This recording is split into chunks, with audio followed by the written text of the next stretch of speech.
Alarkas na. Mhm. May dapat. Hi, thank you. So just as I was listening to everybody's questions, I'm sort of overwhelmed as a constituent, as a layperson with like the number of battlefields that exist right now. We're talking about the SAVE Act, ICE, obviously the major concern here, Venezuela, Iran, Greenland, the Epstein files, and the corresponding concerns with the DOJ. As a layperson, it feels less like death by 1,000 cuts and more just like 1,000 sort of fatal blows. And so I'm curious about how you're seeing both yourself and other congressional Democrats and leadership focusing and prioritizing these issues, and also what do you think or anticipate might fall between the cracks?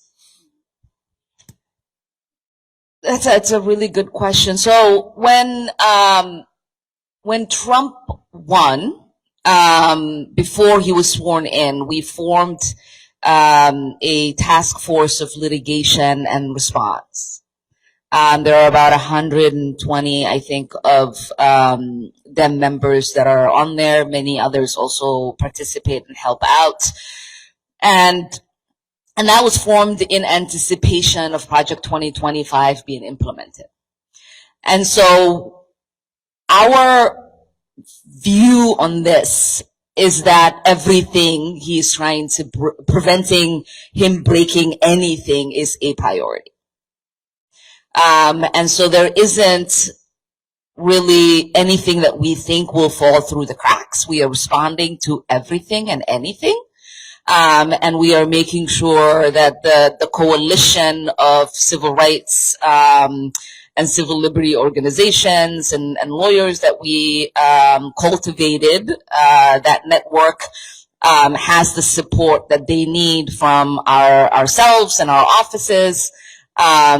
And we have a hand in almost every litigation to try to stop every single executive order that he's introduced. We have a hand in the litigation of the unlawful ways in which his cabinet is carrying out policy in an illegal way.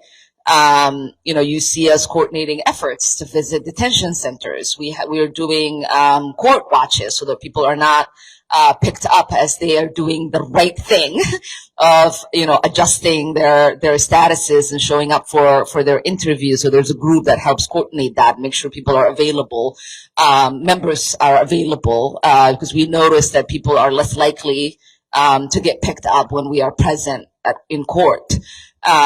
We have, especially in places where there's high activity, like New York and New York and LA.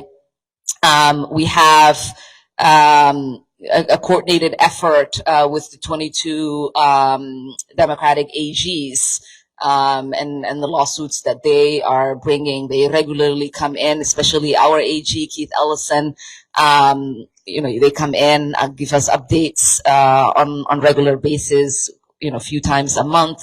And so that effort of trying to make sure that we're not stepping all over ourselves, but that we are strategic in understanding that we all have different expertise, we all have different needs in our districts or our neighboring districts, and that we all represent constituencies that are vulnerable in different ways. I've never seen the Democratic Caucus work with each other in the way that I'm seeing, and it is actually that if we carry this unity, I know we'll have new people, but if we carry this sort of collaborative unity that we have, I think we have an incredible chance to govern in a way that will make the American people proud once they put us back in charge.